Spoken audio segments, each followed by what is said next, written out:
we're going to talk about Larry Rudolph. I know he was bopping around Florida in the 90s. The boy bands were there, Mickey Mouse Club was there, Lou Pearlman was there, but I have not gone that far back in that era. He produces Britney Live from Las Vegas in 2001. The Palms Casino opened in 2001, and I have yet to date when Larry Rudolph made friends with the Maloofs, who owned the Palms Casino. Yet they did know each other when the Palms opened in 2001, and that is when Britney Spears met the Maloofs. And here's an article about it. It is hyperlinked. Larry opens Sunset Tan, and it is also a reality show. One of the co-owners is George Maloof. Interestingly, when K-Fed's lawyer was trying to find Larry to serve him papers to testify in Britney's custody case, Larry Rudolph told Ryan Seacrest he was in hiding. Yet, fortuitously, these process servers were able to find Larry Rudolph at Sunset Tan, and there were tons of paparazzi there, which is great for free publicity. When Britney has her marriage annulled with Jason Alexander in 2004, Larry Rudolph and George Maloof help Britney annul her marriage. Larry and the Maloofs plan a state-of-the-art recording studio in the Palms Casino in 2004. Britney recorded part of Blackout there. When Britney marries K-Fed, she parts ways with Larry Rudolph, and he goes and works with George Maloof. He's thrilled about all the upcoming projects they have. We got Larry and Lance Bass hanging out when the studio at the Palms opens. Billboard Music Awards. Billboard has given Lou Taylor a number of awards. We have Jason Alexander complaining in late 2006 that all Britney's people gave him a raw deal when his marriage was annulled, and I have found a number that he was actually paid only $300,000 for the annulment. They originally offered Umbrella to Britney, but Jive Records turned it down, and I've always loved it as a metaphor for having solidarity with everything that Britney was going through at that time. Britney recorded the Palms. We got Sunset Tan reality show starts, and there's 3 seasons of it. Here's Rudolph getting served in 2007. Oof. 2007, 2008, get busy. Even now, if you go look at Sunset Tan's website, you can see that you can attempt to get a franchise through them. Therefore, the reality show really created a boon in their franchise business. Remember, in this era, everyone was very, very tan. Like, very, very... We called them baked potato girls where I lived in the South. Oh gosh. Too much. Early 2008, Larry becomes Britney's manager again. Here we have a journalist in the New York Daily News outlining how much money the lawyers are making at the time of the conservatorship. This is an article I can no longer find that I had found previously. You have Britney going out in public with George Maloof in May 2008, and there's already gossip swirling around her having a potential Vegas residency. Please be skeptical of anything you read in tabloids, because typically how things are planted is part of someone's agenda, and we have a very susceptible public that often traffics in idolatry, which is part of the reason that people become products. A person is a brand in our country. I'm gonna change the view type. There's too many stories here. We have rumors about Britney in Vegas here in late May 2008, in mid-June 2008. This is hilarious to me because not only is it announcing that Britney is in cahoots with the Maloofs for a new album, it has their logo right on top of the paparazzi photo. Ultimately, my conclusion is, when it comes to the tabloids, if 50 photographers are following you, a lot of them aren't making any money from the photographs. I really think that they may, potentially, possibly, could have been just paid to harass her. I can't imagine. When it is announced that Lou Taylor is going to be working with Lindsay Lohan to get her life back in order, the press very much covers it as though Lou Taylor is completely responsible for recovering Britney's career post-conservatorship, which implies that she was directly involved at that time based on an analysis of the discourse within the newspapers then. The story has changed since then. When Larry Rudolph signs on to be the manager of Loren Gray. It's interesting because CrowdSurf is also announced to be their strategic management partner. And as we said, CrowdSurf really didn't have any big clients until Britney in 2008 or 9.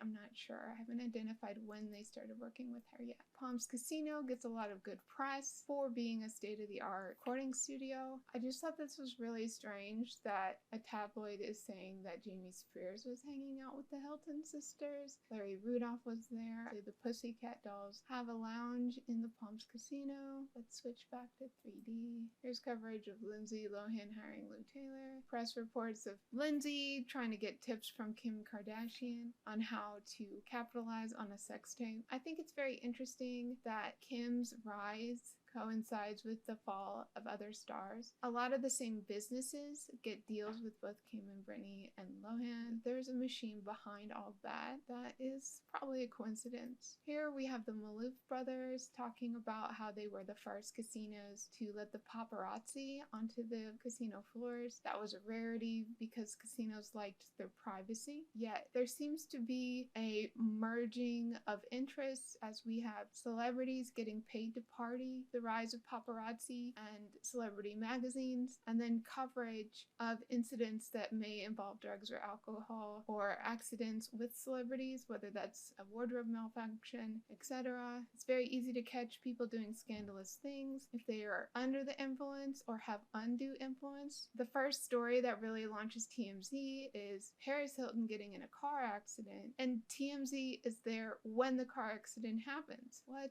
As soon as Femme Fatale starts, you have Malouf being excited about Britney having a Vegas comeback. It's covered multiple places. Even the opening shots of I Am Femme Fatale are the Palms Casino. Soon after George Malouf hyping Britney in Vegas, you have them sell the majority of the Palms to TPG Capital and Leonard Green. The Maloufs only retain a 2% interest in the Palms, and TPG Capital, as I've said, they own Caesars as well as Creative Artists Agency later in time, who are all involved in Britney's Vegas residency. Here we have an interview with an executive of Caesars that talks about Britney coming to do her Vegas residency. The executive is saying, I've known Larry Rudolph for 2 or 3 years now. We started the conversation. This is 2013 is when this article is published, so we know that this conversation started 2010 or 2011. As I've said previously, very much there was a lot of wheels in motion to set up the success and business capacity of Las Vegas to welcome Britney Spears to have a Vegas residency. Here we have coverage of Lou Taylor talking about, for Britney, and saying that Britney has a corporate structure and how she runs her business, and everything starts at the top with her. I think that's probably the thing that most people don't understand about how she operates. Remember, Britney Spears says, I am Britney Spears. Here you have Larry Rudolph talking about how he spearheaded the Vegas residency. You basically have Larry and Lou say Vegas residencies are their claim to fame. Shortly after the Vegas residency starts, Larry gets a deal to have the Maverick Group under Live Nation, so therefore Live Nation owns Ticketmaster too. It appears to be a conflict of interest. You have your talent manager also working for your promoter and ticket seller. At the end of the day, the cliche is managers get 10%,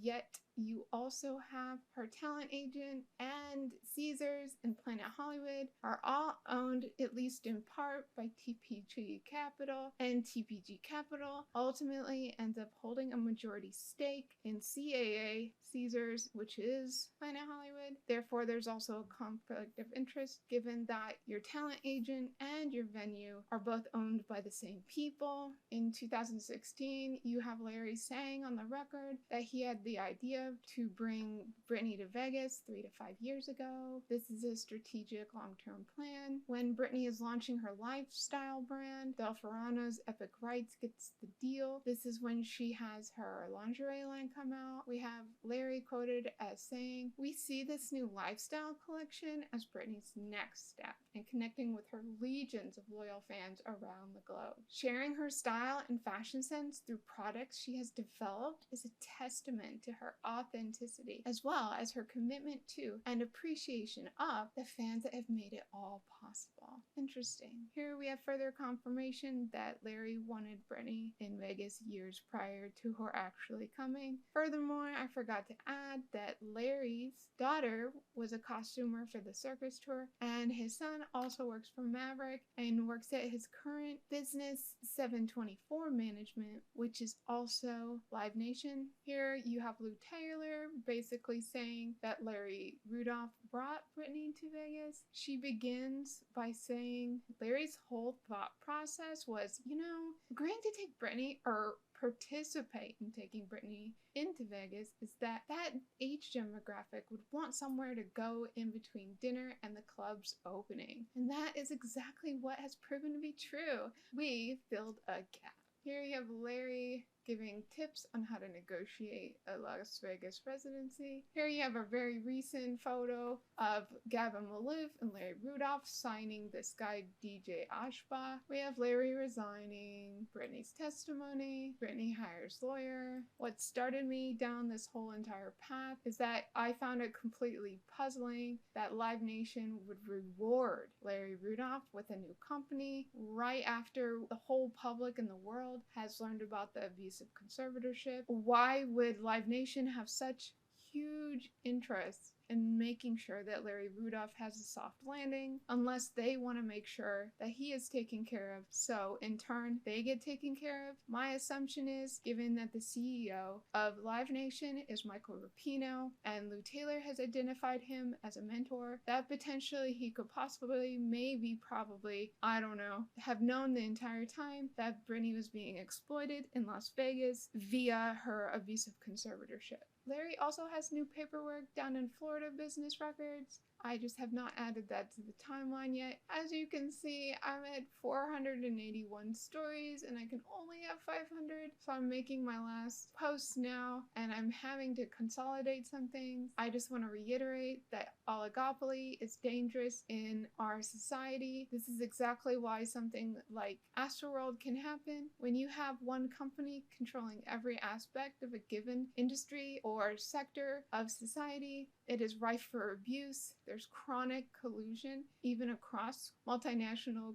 media conglomerates. So always take everything with a grain of salt. Don't believe everything that you read. Don't believe that the company you see listed is the actual owner of the company. If you look at Viacom, you'll see that they own many, many, many companies. I don't have the numbers in front of me, but there are like 9 brands that own all the processed foods, all the car companies. The music industry has 3 big players. When we talk about why we can't have nice things and a living wage and affordable housing, it is because the people that operate the culture industry really think that they're above us and that we don't deserve to have our basic needs met and that they can impose their values on us through manufacturing consent, as Noam Chomsky would say. Therefore, media literacy is very important, and be careful where you spend your money. Have a great day.